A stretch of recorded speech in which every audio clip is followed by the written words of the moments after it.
I'm going to show you how to turn any font into 3D quickly and easily. As a bonus, I'll show you how to create some cool art out of these 3D letters. Start with a new background. Any size you like is fine. I'll just do it on a white background. And let's start with good old Times New Roman. Using the text tool, I'll type in a letter, make it nice and big. Now hit Ctrl J to duplicate the layer. My original letter was a darker shade of blue-green. I'm going to make this one a lighter shade using the slider. Now select the bottom layer and hit Ctrl G. This will create a grouping layer directly above. Now back to the bottom layer. Here's where the magic happens.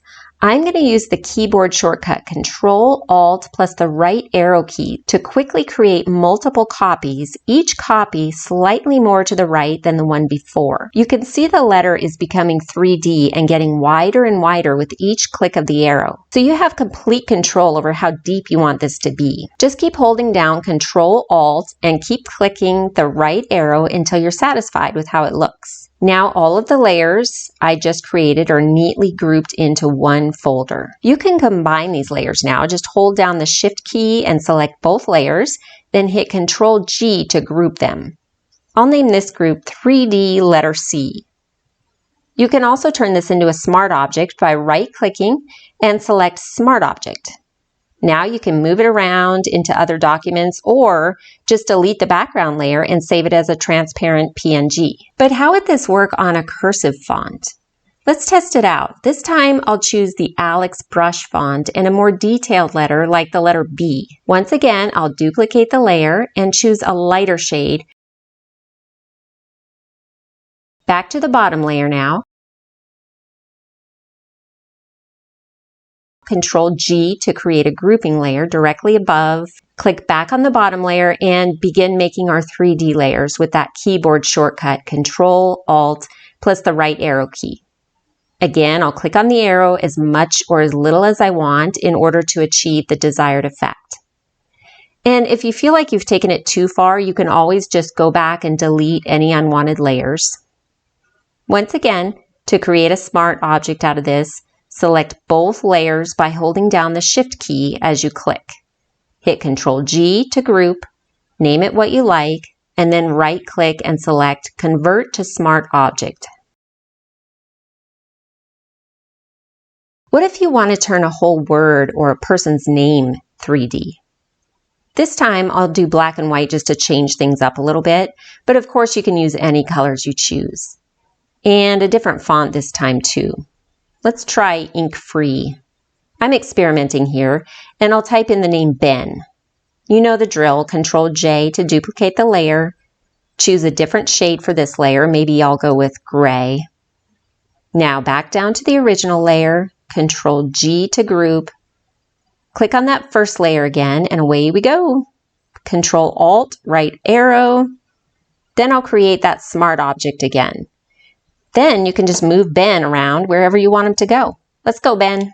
You might be wondering why you have to create all of these layers. Wouldn't it just be easier to make one more layer in the back and then just scoot it over a little bit? Well, no, and I'll show you why. I'm going to do the same thing here.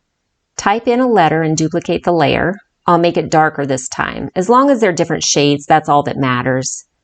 This time, instead of doing Ctrl Alt right arrow to create multiple layers, I'll just hit Ctrl T to grab onto the back layer and hit my right arrow key to move it over. At first it looks like this might work, but then look what happens when I keep going. They've separated. In order to close that gap, I'd have to duplicate the layer and move that one to the left. Oops, I went too far, so scoot it over. Still not fixed, so I'd have to duplicate again for another layer to move to the left and just keep going, and after all that, it still isn't perfect as you can see here. That's why we simplify the process and just use Ctrl Alt right arrow key instead. Okay, want to see something fun you can do with these 3D letters? We're going to make a fish jump out of the letter F. First, I'll make it 3D, which I'll speed up because by now you're a pro.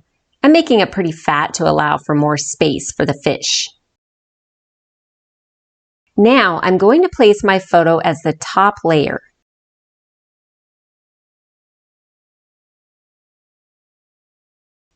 Decrease the opacity a bit so I can see where I'm going with it.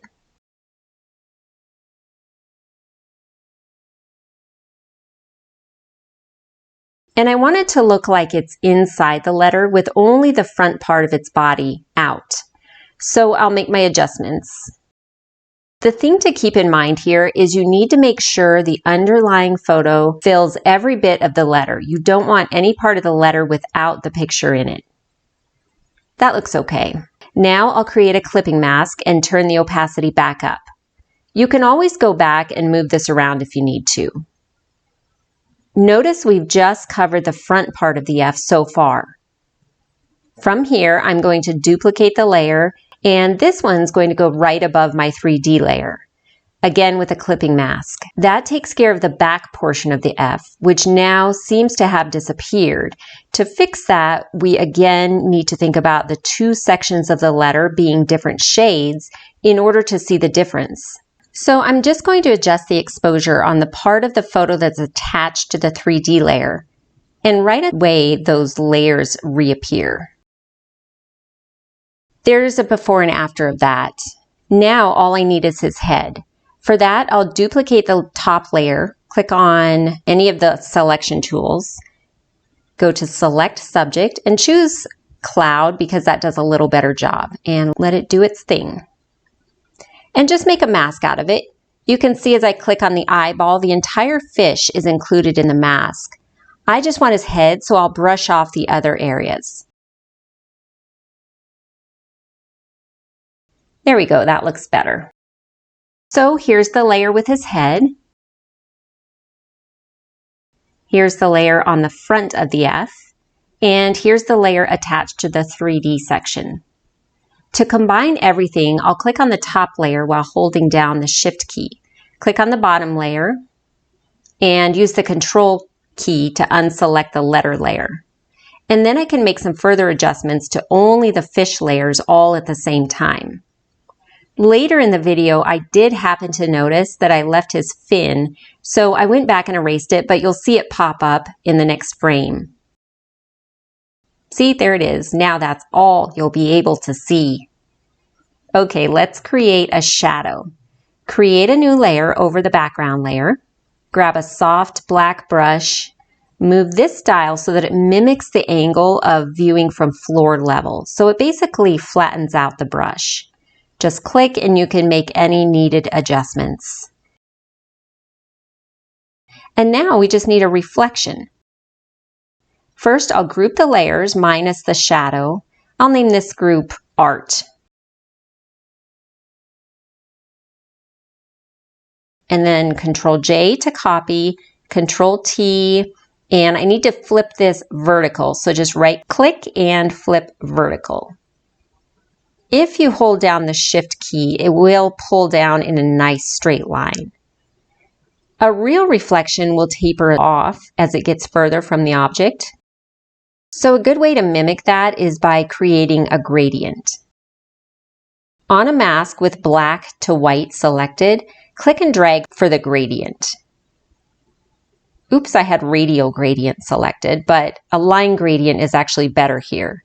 Again, click and drag until it looks right.